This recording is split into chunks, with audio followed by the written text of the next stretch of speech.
Защо карате кола? Не карам, как да карам. И как ето този камион току-що излязох? Виждаш, не, беше там отзади и го паркирах. Не, току-що излязох. Беше тук отзади и го паркирах. Не, току-що излязох. Излязох, откъде излязох? Бяхте на мандрата. Не съм бил на мандра, къде съм бил на мандра. Идохте от мандрата. Не съм идвал от никаква мандра, господа. Лъжите ли ме? Защо да ви лъжа? Имате ли книжка? Моля? Защо кмет, който кара пиян и причинява смърт на пътя, шофира без книжка месеци наред? Безнаказано. Вие гледате разследване. Не пий алкохол преди да караш кола. Колко пъти сме чували това? Ако на някой му се струва пределно ясно, изтъркано и скучно клише, нека види историята, която ще ви покажем. Град Сливен. Мъж на средна възраст шофира към крайния квартал Речица. Автомобил зад него се опитва да го изпревари отдясно. При опита го удря отзад. Човекът губи контрол над волана. Автомобилът отскача в лентата за насрещното движение и се завърта. Отсреща връхлица бус и го удря отново. Вратата се отваря. Човекът изпада на асфалта. Същата вечер Вълю Арабаджиев от Сливен умира в болницата. Шофьорът, който с удар го е изтласкал в насрещното платно, духа на дрегера. Уредът отчита 2,6 промила алкохол в организма му. Почерпеният е кмет на село Ковачите до Сливен. Човек с още катастрофи зад гърба си. Хващан вече с алкохол при шофиране. Регистриран от МВР за различни криминални прояви. Дъщерята на загиналия се свързва с нас, защото е притеснена, че смъртта на баща й ще остане безнаказана. На 17 декември баща ми отиде до аптеката и се върна жива вкъщи. Баща ми е бил с счупени ребра, белия дроб е бил пробит, беше включена система, малко по-късно го качиха в реанимация, повече не го видях жив. Баща ми беше най-добрият човек. Не мисля, че има някой, който може да каже лошо за него. Според протокола на място, кой е виновен за катастрофа? Атанас Горков. Вярвате ли в правосъдие от тук нататък? Надявам се. Вярваме, силно казвам. Защо? Така мисля. Смятате ли, че имат безнаказаност в този тип действия? Има много случаи, които и по телевизията са излъчвани с хора, които не са се понесали последствията, които заслужават. Научих, че продължава да шофира. Продължава да шофира сега, а би трябвало да са му взели книжката. Книжката му би трябвало да е взета и той се шофира всеки ден. Не изпитва чувство за вина.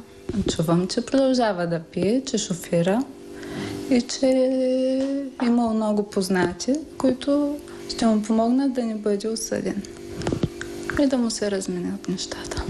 Откликваме на сигнала. Проверяваме кой всъщност е Атанас Горков. Освен, че избираем кмет на Ковачите, вече втори мандат, този мъж е известен в околностите на град Сливен с буйния си нрав. От 18 декември миналата година, веднага след вечерта на катастрофата, книжката на Горков е отнета и се съхранява в КАТ към областна дирекция Сливен. Срещу него се води наказателно разследване. Ако се докаже вина, законът е категоричен. Който при управление на моторно превозно средство причини смърт и деянието е извършено в пияно състояние, се наказва с лишаване от свобода от 3 до 10 години. Интересно е и миналото на Горков. Още през 1997 той е регистриран за взломна кражба от магазин с щета от 8000 лева, сочи полицейска справка. Не следва повдигане на обвинение от прокурор.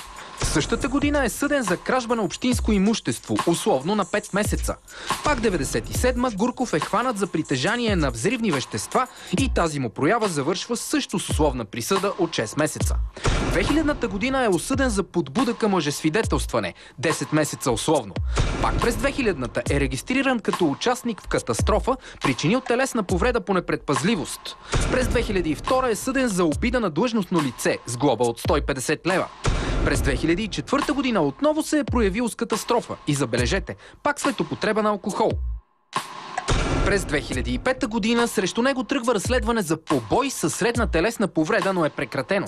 През 2010, 2011, 2012 година Горков е регистриран няколко пъти в МВР за кражби с малки щети. Кражби на орехи. Да видим сега дали кметът на село Ковачите продължава да си живее по-старому, както преди смъртта на 53-годишния Валю Арабаджиев в ПТП-то. Ето това са двата му автомобила. Сивият джип и оранжевият камион, паркирани срещу дома му в село Ковачите. От МВР заради делото за катастрофата са прибрали третата му кола. Разбираме, че в свободното си време селският кмет върти бизнес с мляко. Купува го от няколко села и го продава на мандри. И хоп! Ето го и оранжевият камион с млякото. Идва по републиканския път между Стара Загора и Сливен в посока квартал Речица, където е едната мандра. Няма съмнение, че зад волана е кметът Гурков. С отнета книжка заради катастрофата с алкохола. Ето тук Гурков се връща от мандрата. А тук нашият автомобил под прикритие кара плътно зад него по шосето на път за Ковачите. Кметът Гурков спира пред дома си в селото, слиза от камиона и го виждаме как товари големи туби в другия си автомобил. Ето ни минути по-късно пред сградата на селското кметство, на 100-200 метра от дома на кмета Гурков. А ето го и него. Вместо да дойде пеша и сега кара кола. Но другата. На следващия ден отново го виждаме на републиканския път към Речица с оранжевия камион. Отново идва и влиза в мандрата. Сега го изпреварваме и паркираме пред дома му в село Ковачите. Изчакваме го да се върне. Гурков паркира камиона близо до нашия автомобил и се чуди кой му е спрял на мястото. В този момент се появяваме ние с камера и микрофон. Що карате кола? Не карам, как да карам. И как ето този камион току-що излязох? Виждаш, ние беше там, отзади го паркирах. Не, току-що излязох. Беше тук, отзади го паркирах. Не, току-що излязох. Излязох, откъде излязох? Бяхте на мандрата. Не съм бил на мандра, къде съм бил на мандра. Дойдохте от мандрата. Не съм идвал от никаква мандра, господа. Лъжите ли ме? Защо да ви лъжа? Не знам, и аз ви питам. Аз нищо не съм, за какво да ви лъжа? Бяхте на мандрата. На коя мандра? Носите мляко с този камион. Не знам. Имате ли книжка? Моля? Книжка имате ли? Имам, що да нямам книжка. У вас ли е? В мене имам Може телефон. ли да я видя? Може ли книжката? Работа имам, моля ви се. Имате ли книжка? Имам, да. У вас ли са ви я взели? Кой да ми я вземе? И тогава защо се притеснявате, че карате кола? Откъде се притеснявам? Как ви паркирах от тук? А иначе карате ли? Вчера карахте ли? Днеска карахте ли? Не съм карал, не. Утре ще карате ли? Не. Що? Защо трябва да карам? То камион нали е ваш? Не е мой, той има талон, на който е камиона, как? А защо вие го карате? Съм казах, преместих го в улицата беше. Що се притеснявате да ни кажете, че ще карате, като имате книжка? Не искам да карам, защо да карам? Защо не искате да карате? Страх ме да карам вече за шофера. Защо? Какво се е случило? Нищо не се е случило, какво трябва да се случи? Просто не искам да карам. Имате катастрофа, нали? Имам катастрофа, да, участник съм в катастрофа. Да. Още една. Колко катастрофи? Още една ли? Какво значи още една? Знаем, че имате и дела за катастрофа в миналото. Алкохол употребял ли сте? Вие да се ме хващали, да се ме вижда да употребявам алкохол. Аз не съм ви хващал и затова ви питам да ми отговорите. Значи не употребявам алкохол тогава. То протокол. Виждате ли? Протокол така. Може, да. Това е вашето име. 2,6% алкохол. Да. Кога стана това? Случвало се. Колко Да, пъти? Веднъж. И са ви взели книжката след? Не знам дали ми е вземата книжката, може да има си органи, проверете. Вие не знаете дали са ви взели книжка. Вземата ми е, да. Защо ни казахте, че е у вас преди малко? Къде съм казал, в мен имам телефон и пари, ето. Пари и телефон имам в мен. Последно нямате книжка у вас. Взете ви я. Да? А защо карате тогава? Къде съм карал, аз ти казвам. Заснехме ви как излизате тук. Хубаво, добре. Заснехме ви и на мандра. Не знам къде сте ме заснели. Заснехме ви и тук как паркирате и вчера. И на мандра. Това да ми паркирам. Всеки ден го правите. От тук го места тук. Да, ходите до Речица. Ходите до Сливен. И това е заснето. Добре, може И хванахме ви в лъжа. ангажимент. Значи лъжите. Не лъжа. Ами, след като сме ви заснели, камерата ли казва истината или вие? Освободите, имам ангажимент. Ами, вие сте блъснал човек. Добре, има си органи, разследва се, как да ви кажа сега, за какво става въпрос. Поне съболезнования. Също вие, ако си мислите, че не ми е кофтино, как да постъпя сега? Какво да ви кажа? Предишни дела за шофиране с алкохол имате ли? Имам, да. Преди малко ни казахте, че нямате. Добре, че си признавате сега.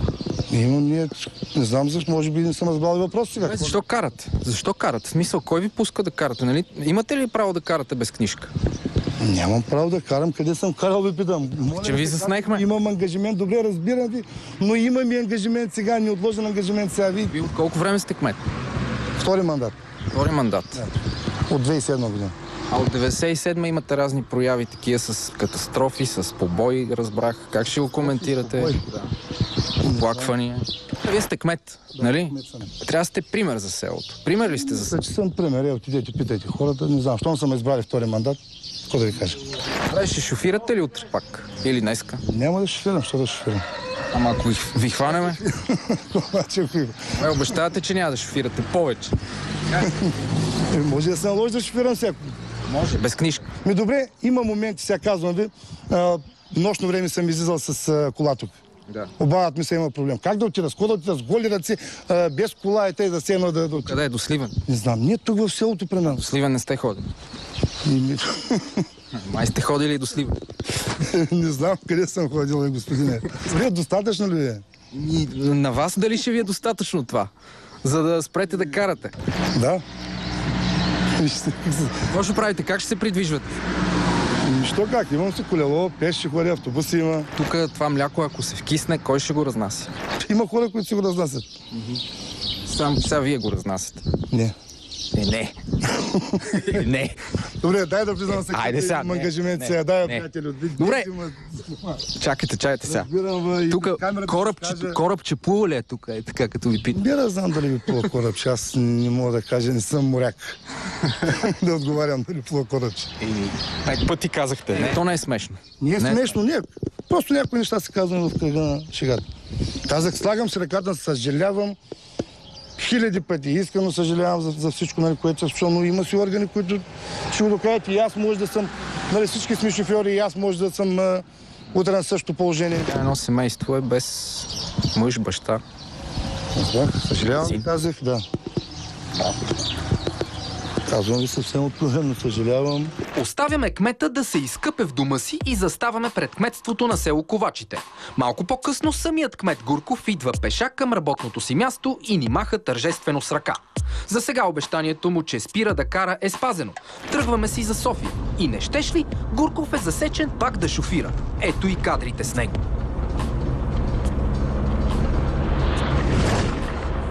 И се питаме кой е допуснал кметът да си управлява автомобила без книжка месеци наред от декември до сега.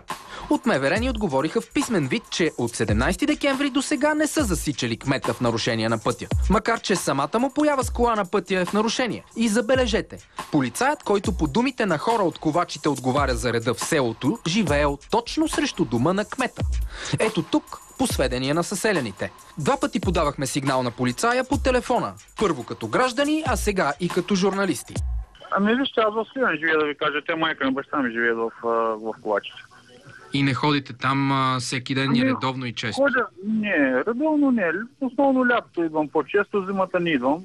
Значи може да подарете жалба, нали, молба може да подарете, че управлява и съответно вече или при положение, че го видите някъде, да се обадите на 112 и съответно органите на КАТ да вземат мерки. Уважаеми водачи на МПС, не се влияйте от нашата история.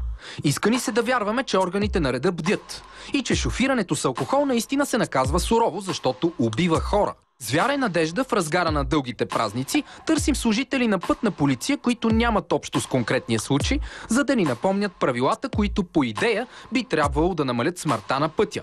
И какво ни казват? Нямало хора сега да говорят на тази сложна